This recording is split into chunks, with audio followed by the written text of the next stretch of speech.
to Mr. John Cerrone and the Board of Directors of the Liverpool Dollars for Scholars Committee for doing such a wonderful job in this event, but also for our students as they go on to college. I had the pleasure of going to the OCM BOCES Career and Tech Ed Certificate and Award Ceremony at the Expo Center about 2 weeks ago. Liverpool High School had 52 seniors who received a career in either a Career and Tech Ed Certificate or an award. It was just a great ceremony. The Expo Center was filled with, I think there was over 300 students from the BOCES that were receiving an award or a certificate. And it was nice to see all the Liverpool students there being honored. Kudos to the high school staff who coordinated a Let's Not Meet by Accident presentation just the day before the senior ball in coordination with Upstate Medical Center. They were able to present to the seniors a real-life incident on the dangers of driving while impaired. I just want a special thanks to the Moyers Corners Volunteer Fire Department, the Nova Ambulance Service, the Onondaga County Sheriff's Office, LifeNet Medical Helicopter. I know we woke a few people up in the neighborhood that day because they were calling, wondering why there was a helicopter at the high school. And there were countless volunteers that made the event very possible, and it was just a tremendous event for the students to see. There was probably 400, maybe 450 students who were there who were able to witness it, and just a great event for the kids. They had the senior ball the next night, and fortunately we didn't have any events to have to worry about. And then just the Liverpool retiree reception was held on June 16th for retiring teachers, administrators, and staff members. We have a retiree right here in front who we can now call a retiree because it's official. She was at the reception.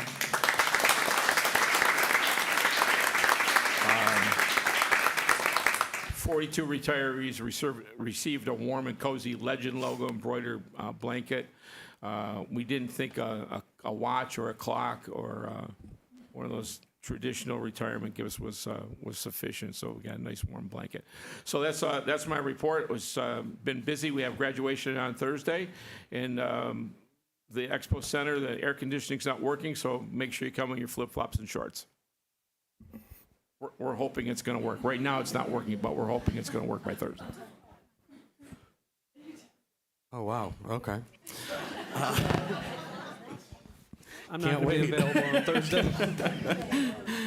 Okay. 4.3 committee reports. Audit Committee will provide update to, based on their June 12th, 2025 Audit Committee meeting. This is Ms. Martin and Mr. Salazzo and Mr. McKeever.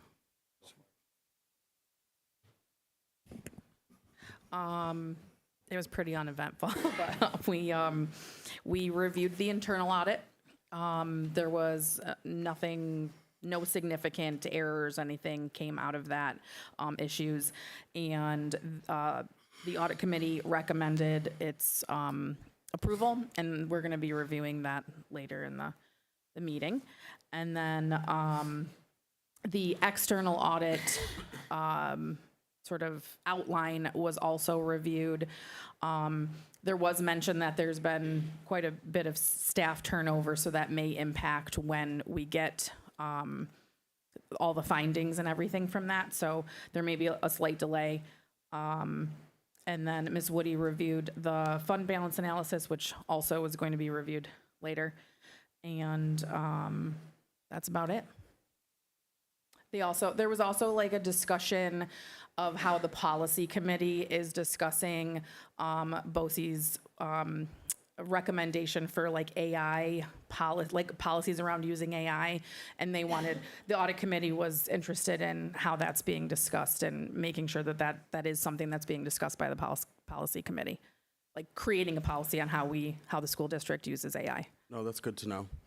And we had a recommended policy earlier in the year to the policy committee, and we had put it, kind of on hold. We'd asked for some guidance from internal tech people, and so I think it's something that probably we would put on for the next first agenda for policy committee for next year.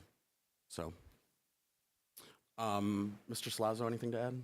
No? Okay. And we don't have a student liaison report segment on here, but I did want to say, I did ask you folks to come, and thank you so much for being here. We don't have your plaques ready yet, but we will make sure they get to you. But we do have cake to celebrate you tonight. And yes, we used to have cake a lot at the school board. I don't know what happened to that. The two of you have to eat the whole cake. That tradition. So if we could just have one more round of applause for Chris and for Eliana.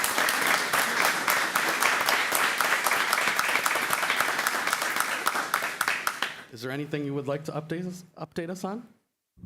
Nothing that you guys don't really know about already, but graduation's on Thursday. The doors open at 4:45. Okay, and there are no tickets this year, meaning it's free. The event starts at 6 p.m., and there will also be live translations in 8 different languages, so all of our families and friends can enjoy the celebration.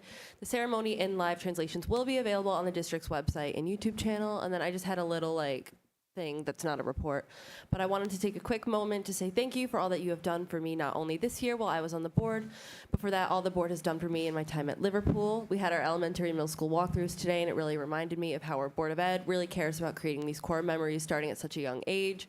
I was flooded with all these positive flashbacks to fun times with my closest friends and the amazing events we are fortunate enough to do as a district. My time at Liverpool has been nothing short of perfect, and of course the Board of Education helped make that all possible. It has been an honor to serve on this board, and I know that the incoming liaisons are going to have a blast working with you all. And then lastly, go Pool.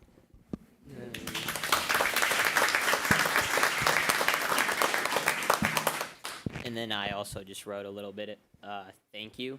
I just want to say thank you to each and every one of you for allowing me to be in this position. I know that last year you guys saw a lot of other great candidates, and it was an honor that you guys chose me. This is an opportunity that has allowed me to experience student government and has taught me skills which I know I will be able to apply in life and education in the future. So thank you for that.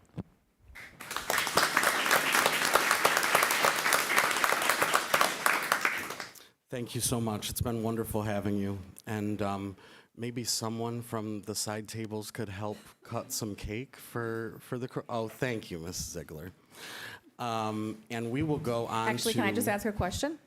Yes. What's next for you guys? So I'm going to the University of Rochester to study psychology and music. So yeah. And then I'm going to Binghamton University to study bio on the pre-med track. Welcome.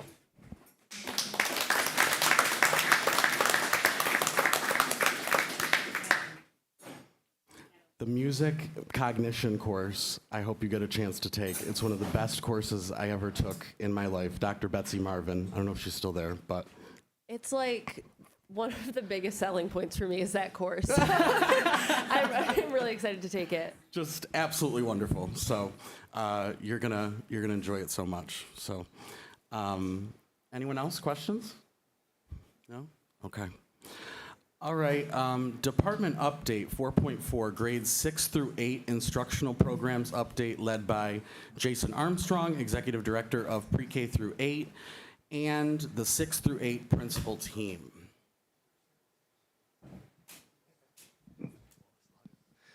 Good evening. Again, Jason Armstrong, Executive Director of Pre-K 8. I'm excited to have my middle school administrative team with me. I call them our everyday heroes because they deal with middle schoolers, teenagers, all day long and sometimes all night long.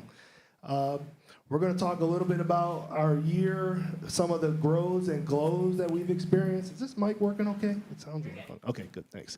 All right, similarly to K through 5, they are using their common assessments to analyze data and to look at opportunities for reteaching and to do some data analysis.